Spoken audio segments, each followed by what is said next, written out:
other shows we have for you to enjoy at myclassicradio.net. The Avengers was most certainly not a household name in South Africa prior to the radio series. With no national television service until 1976, the mechanism simply was not present in the country to show television programs to mass audiences. While many other countries reveled in the filmed adventures of John Steed and company, South Africa was not equipped to join in the fun. The series took Britain by storm and made a major impression in the American markets, being that greatest of rarities, a British series given a network transmission slot. However, as a filmed series, rather than a videotaped one, The Avengers was able to gain a modicum of exposure in South Africa through film rentals. Come and listen at myclassicradio.net.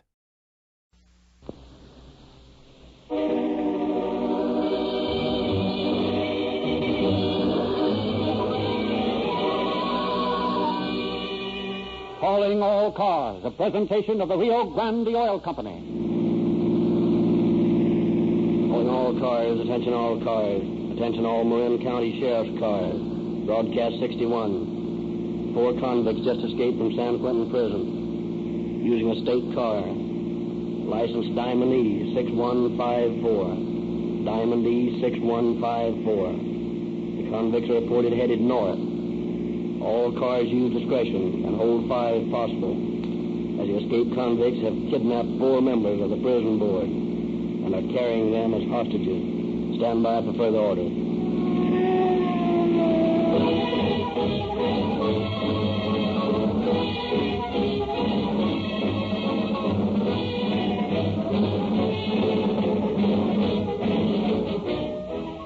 On tonight's program, you will hear speeding automobiles, roaring engines, the shriek of sirens as police cars tear over the roads on the trail of fleeing convicts. Police cars must always be ready for such emergencies. They must leap into action the second they get a warning over the police radio. That's why so many use Rio Grande cracked gasoline. Police officials in leading cities of the Southwest testify that the unusual speed and power created by Rio Grande's distinctive cracking process enables them to get the performance they demand. The men at the wheels of police cars are picked men, and police pick their gasoline just as carefully. That's why, after testing and comparing leading brands, more police cars and emergency equipment in California and Arizona are powered with Rio Grande cracked than with any other gasoline. There's a Rio Grande station near you, offering exactly the same gasoline police cars specify. Fill your tank. Thrill to the feel of police car performance in your own car.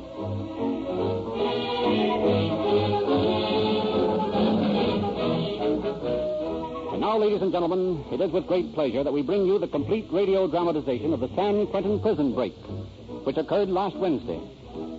This afternoon in San Francisco, Clyde Stevens, confessed bank robber and accomplice in the prison break, pled guilty to 3 counts of robbery with a gun and was sentenced to a term of from 7 years to life on each count. It is believed that as we go on the air with the dramatization of his story, he is already en route to Folsom Prison. It is with pride that we remind you that Calling All Cars has brought you the story of Burma White as she was leaving for Tehachapi Prison. The Mae West jewel robbery, the day one of the robbers was apprehended in Miami, Florida. The story of the crime career of John Dillinger, 72 hours after his execution in Chicago. And the Gettle kidnapping case, 48 hours after Mr. Gettle's release. But it is with greater pride that we remind you that William N. Robeson, author and producer of Calling All Cars, dramatized the San Quentin prison break over the Columbia Don Lee Network a half hour after the capture of the escaped convicts, scooping every newspaper in the world. 4 hours later, Mr. Robeson wrote and produced another last-minute radio station of the week's biggest story to the entire nation over the Columbia Coast to Coast Network. This, we believe, marks a milestone in radio broadcasting. And the Rio Grande Oil Company wishes publicly to thank the writer and producer of Calling All Cars, Bill Robeson, who consistently, for over a year, has served the radio public of the West police news while it was still sizzling hot.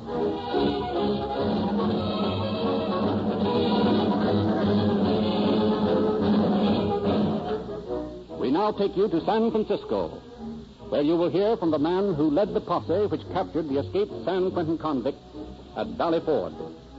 It is our great pleasure to present from the studios of KFRC in San Francisco, District Attorney Albert Bagshaw of Moran County.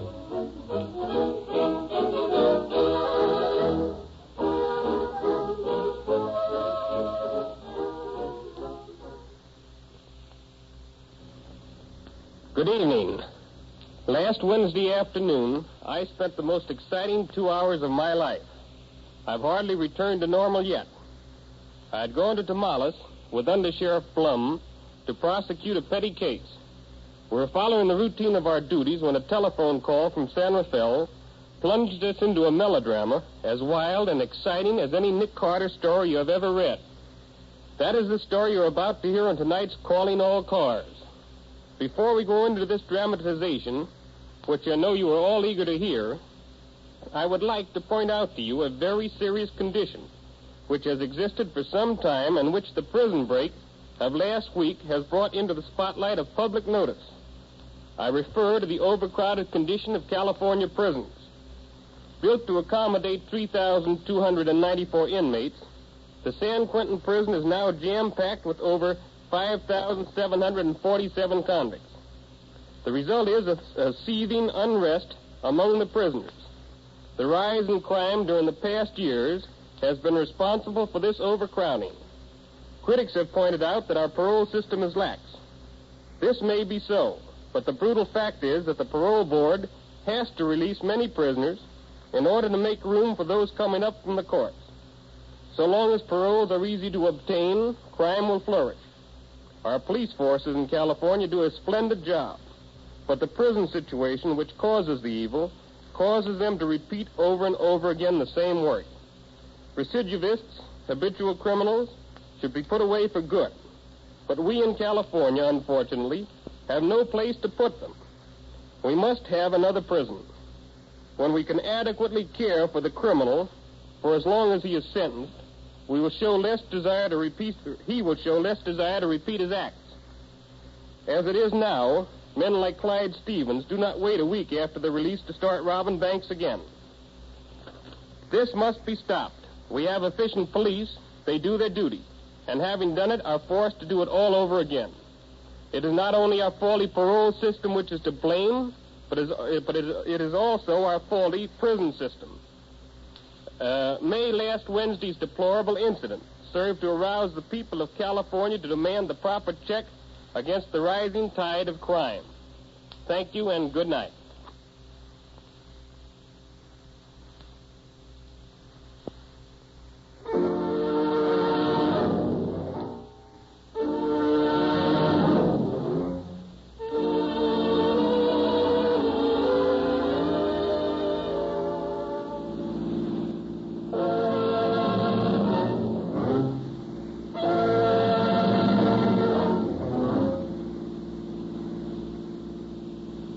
Look here, boys, can't you listen to reason? You've got my watch, my money, my car. What else do you want? You ain't got enough dough on you. I can't help that. I've given you everything. Won't you let me out? Sure, that's not a bad idea. Sure, we'll let you out, eh, Eddie? Sure thing. And there's a little souvenir to remember us by. Open the door, Eddie. Don't throw me out. Slow down, please. What for? We're in a hurry. Go on, scram guy. There. Gee, I never knew a guy would bounce like that when he hit the road. Such was the crime that in 1931 sent Joe Christie, graduate of 6 prison terms in the Middle West, to San Quentin Penitentiary for from 1 to 25 years. Order.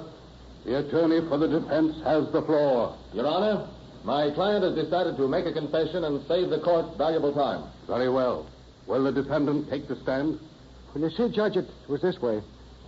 I pulled these jobs, but I wasn't alone. The coppers think they ain't got nothing on Lillian. But she's hot, Judge. She spotted the joints for me.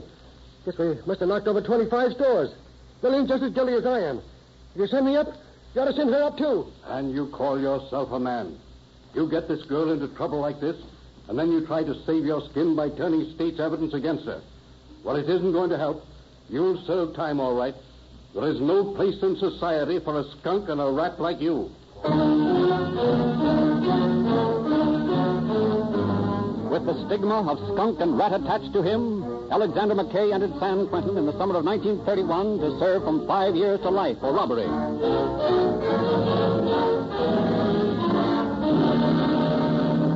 All right, you mugs. Back up against that soda fountain and don't pull any funny stuff. Clean that cash register, Ben. Okay.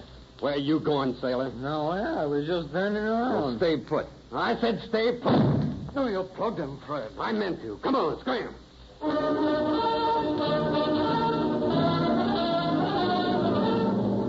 For robbery, grand larceny, and assault with intent to commit murder, Fred Landers was sent to San Quentin 3 years ago to serve 2 terms of from 5 years to life. Now, look here, Straight. We're wasting a lot of time. I know you held up that bank on College Avenue, and whether you want to confess or not, I'm going to send you up. You can't keep me in the big house. Now, that won't be my job, but I'm going to send you up there. So you might as well make my job easier by confessing. What'll you do for me? You can't make a deal with me. You'll rob that bank, and you'll do time. Okay, I pulled that job. But I'll make a little bet that I'll be out of stir before they make you chief for getting this confession.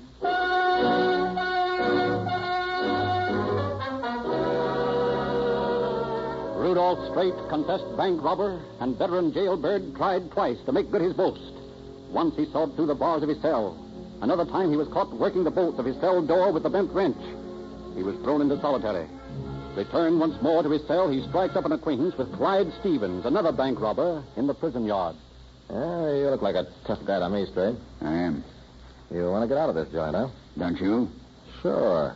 I'm getting out, too. How come? I got dragged. The parole board will hand me my walking papers next time it meets. Yeah? Sure. They gave me a 5 to life rap. And you're getting out after 3 years? Sure. Parole's a cinch in this state. Well, I ain't going to wait for no parole. That's the way I figured you. And I got a plan. Yeah, what is it? As soon as I get out, I'll fix it so I can get some gaps into you. You will? That's all I need. Give me a good gap and I'll walk right out of here. Okay. I'll get you the gats. You get a couple more guys you can depend on. Yeah. We join up as soon as you make the break. By that time, I'll have some joints cased. Why, son, we'll make that Dillinger mob look sick. It's okay with me. All right. Now stop this monkeying around with files and bent wrenches. Stay out of solitary, and you'll be at the business end of a 45 in no time.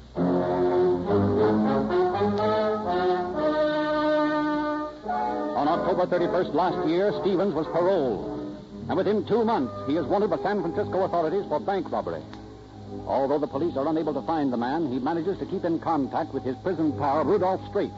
One day, a fortnight ago, in the prison carpenter's shop. Hey, Alec. Yeah? There's that prison truck again. Yeah, what about it? That's the truck that goes in and out of the walls. Stephen hid the gaps in it. They're under the dash. They've been there for 2 weeks, and I ain't had a chance to get them out. That driver's liable to find him. That's what I'm afraid of. Now, listen. Watch that guy. And if you got a chance, glom those rods and hide him somewhere. Yeah, where? Now, that cake of nails will be okay. Now, look. There goes the driver now. He's walking toward the office. I'll keep my eyes on him, and you grab those gaps. Okay. Get him okay? Sure I got him. Now, stash him in that keg. Yeah. That's fine. Now we'll roll this keg behind this workbench where nobody can see it. Hey, there's just Joe and Joe Christie and me in this deal, ain't there? That's right. Well, Steve said it's 4 gaps. Yeah? Well, in that case, we better make it a quartet. Hey, who do you want to cut in? How about Landers over there? Yeah, he's okay. He can take it. I'll talk to him. Hey, Fred. Yeah, Rudy? Come here. What do you want? Act like you was giving me a hand. I want to ask you something. What is it? Look here, Landers. You got a 45 in your hands. You take on the lamb out of this joint? What are you doing, trying to kid me? No, we're on the level. Hey, you bird. Separate. Get back to work. What do you think this is, a tea party? I'll tell you about it later, Fred. Beat it.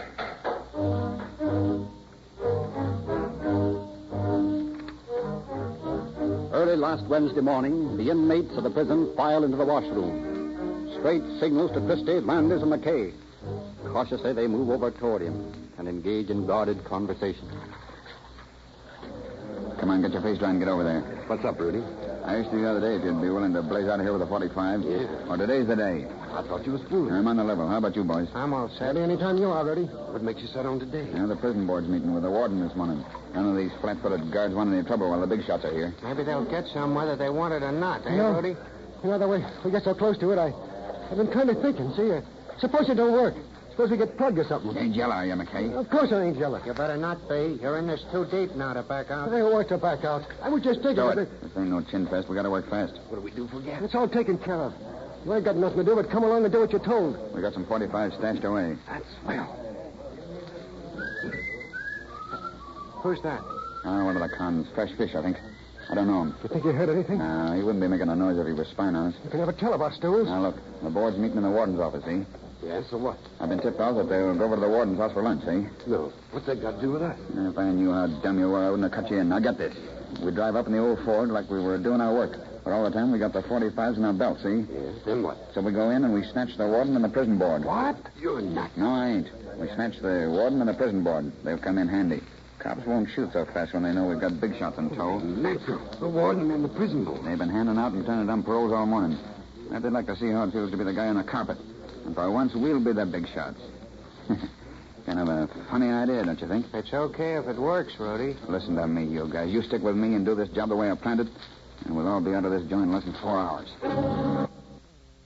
A few minutes before noon, Joseph Stevens, Frank Sykes, Warren Atherton, Charles Cox, and Mark Noon, members of the State Prison Board, take a recess from their morning meeting and join Warden Holohan at luncheon at his home within the prison walls.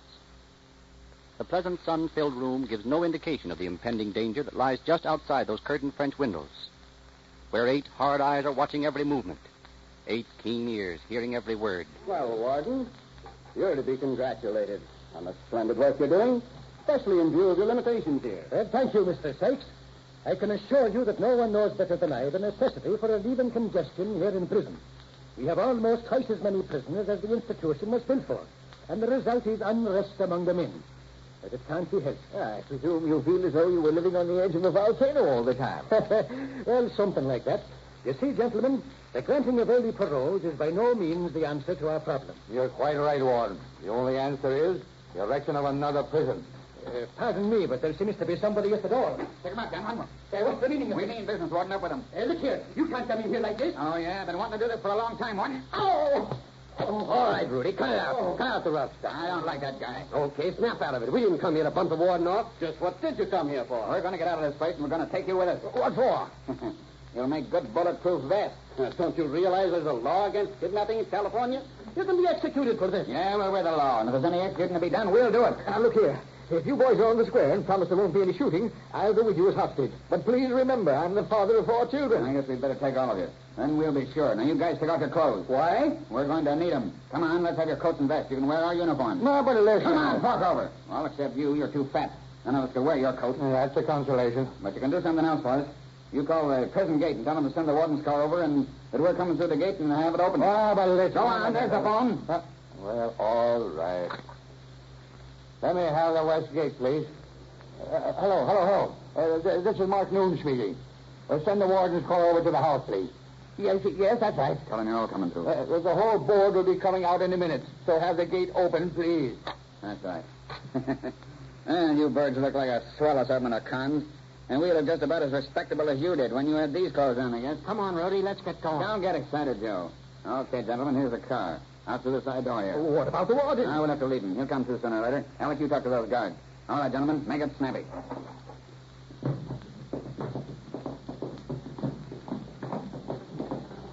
Drop those rifles. What the devil? What's the way? Shoot these men. Okay, gentlemen, pile in the back. You there, stay at the wheel. You're driving us. This other guard, you stand on the running board. Come on, boys, make it snappy. Okay, man, you'll never get away with it. This is my party. That's fine. Okay, boys, let's go. Kick that siren open and drive straight to the west gate.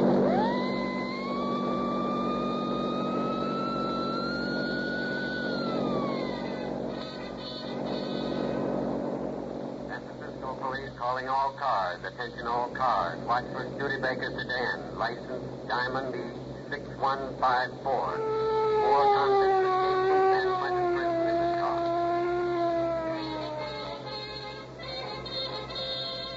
Calling all cars. Oakland Police calling all cars. Special emergency broadcast. 4 convicts escaped from...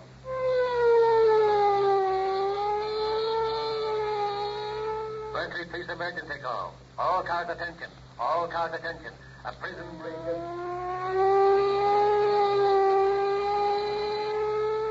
Hamilton Field calling all bombing planes. Calling all bombing planes. Return to your field at once for further orders.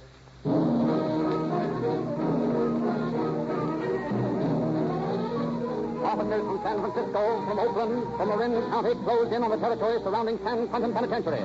Posses are hastily organized. The bombing squadron at Hamilton Field stands by for orders that will send them searching from the air. The state teletype spins the log web across California, describing the escaped convicts, describing their fleeing car.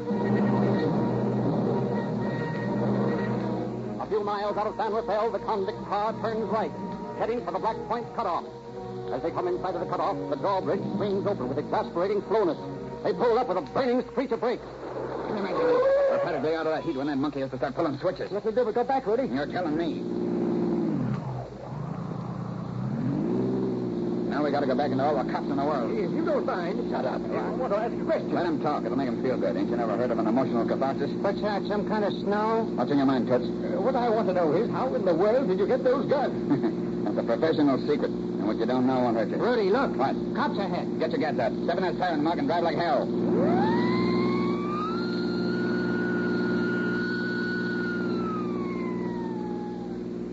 Yeah, just as I figured. They're afraid to shoot on account of our passengers. You boys are a great help to us. Now, look here, driver. What's your name, by the way? Jones. Oh, one of the Jones boys, huh? Well, listen, Jonesy. Just pull up a minute. I'm going to let your fat friend out here. What? Yeah, you're going to get out and you're going to tell that posse back there to call out the dogs, or we'll bump off your pals here. Give us a half hour and everything will be okay. Pull up, Jonesy. Get out. And don't forget that message. Get going, Jonesy.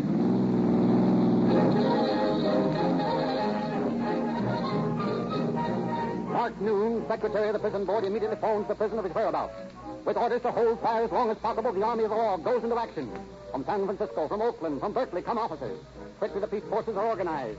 And with police radio blaring last-minute flashes, a posse composed of hundreds of men in scores of police cars block every highway and byway in Petaluma and Marin counties. The posse closes in, combing the hilly north coast country. As the convicts' car swoops into Hicks Valley's road, the posse sights them. The chase is on. Deputy sheriffs pull down their shotguns from the roofs of their high-powered police cars. State patrolmen crouch over their white motorcycles, unlimber their guns, fire and scream. 10 miles, 12 miles, 14 miles they roll west of Petaluma.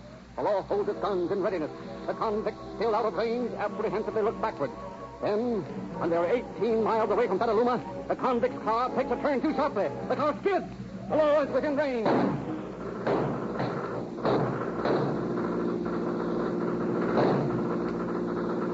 Duck road, guys. Hey, Jonesy, keep the car on the road. Can't help it. They shot off the rear tire. What's the matter with you? They got me in the leg. Try to pick off that guy on the motorcycle, Joe. Come on, Jonesy, more speed. I can't get this back with the rear tire off. Well, I can. Don't pull me up, but just... Pick him out, Alex. I'll drive the damn thing. No use, Rudy. They're gaining on us. I can't get any more speed out of this thing than he did. There's some buildings up ahead. Let's fight it out there. Okay, I'll slow down. You guys jump.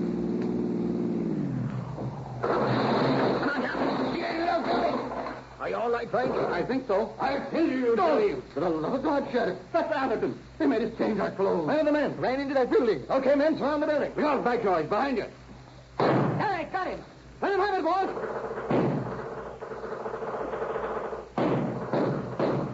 Hold your fire! Please surrender! Then throw your guns out and come out with your hands in the air. Take them down, slap the handcuffs on them, Sheriff. Yep. And, boys, have you had a pleasant trip? What you do? Ready, Rudy? No, I got him before he got me. And now, unless there are any objections, suppose we return to San Quentin. There are some questions I'd like to ask you. Some very pertinent questions.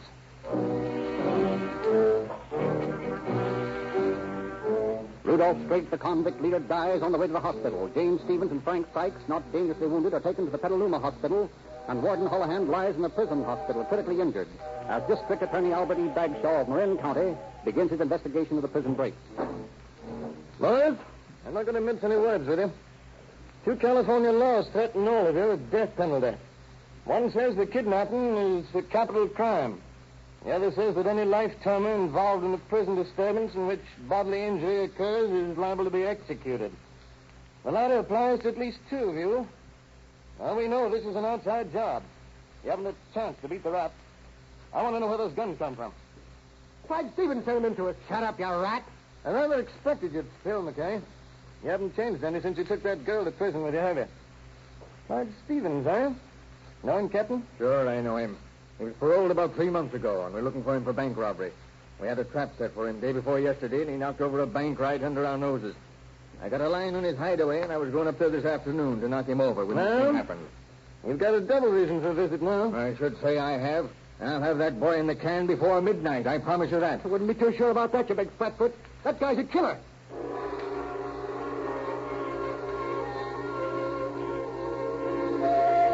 It is close to midnight. San Francisco Bay is shrouded in deep fog. Captain DeLay, at the head of a posse of 15 men, crosses the narrow strip of water between the mainland and Sherman Island in the delta of the Sacramento River. Cruising at half speed, the motorboat scarcely makes a sound. Quietly, they shunt into a little pier, scramble on the land.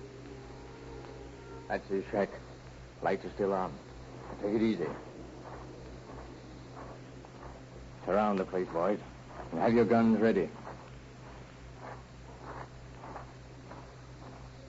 All set?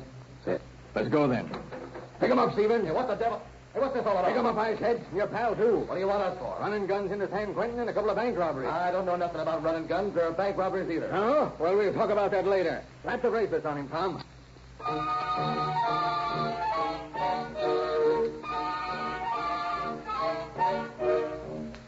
The officers return across the black waters of East Bay with their two captives, Clyde Stevens and Albert Kessel. They leave their boat at Antioch and walk through the deserted streets of the little town to their waiting police cars. Suddenly... Look out, boys! Stevens got away! How? Stop or I'll fire! That patrol. They're in the corner. I'm gonna fix that guy. What's the big idea, Mug? You dicks aren't gonna take me in. You can bump me off first. Well, I don't think that'll be necessary. But if they don't come quietly, why... I guess we'll have to take you in this way. Come on, boys.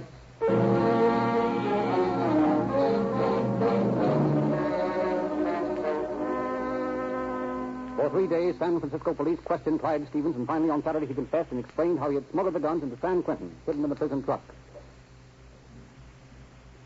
He was sentenced to from 7 years to life in Folsom Prison this afternoon. District Attorney Bagshaw is now preparing the prosecution which may possibly send Christie, McKay, and Landy to the gallows. And high state officials are studying a wide, sweeping prison reform, which will include revision of the present parole system, separation of habitual criminals from first offenders, creation of a unified state police system, and possibly the erection of another state penitentiary in Southern California.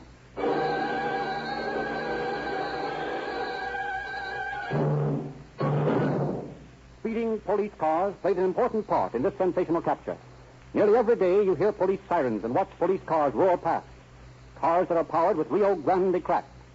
And it is from this gasoline that they get their tremendous power and speed. Police use Rio Grande because it saves precious seconds when human life is often at stake. Police know that Rio Grande cracked is the fastest starting gasoline, the speediest, and the most powerful.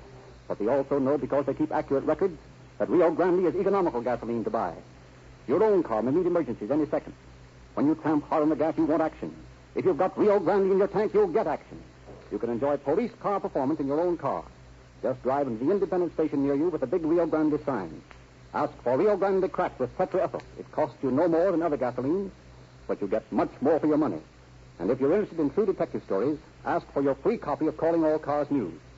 This unique new publication brings you the truth about crime, police, movies, and the radio. Ask any Rio Grande dealer for a copy. It's absolutely free.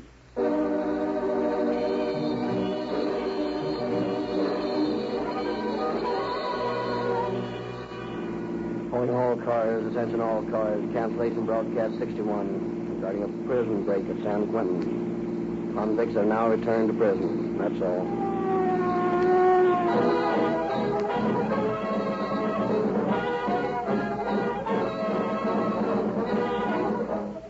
Calling All Cars is written and produced by William N. Robeson. This is your narrator, Frederick Lindsley, saying good night for the Rio Grande Oil Company.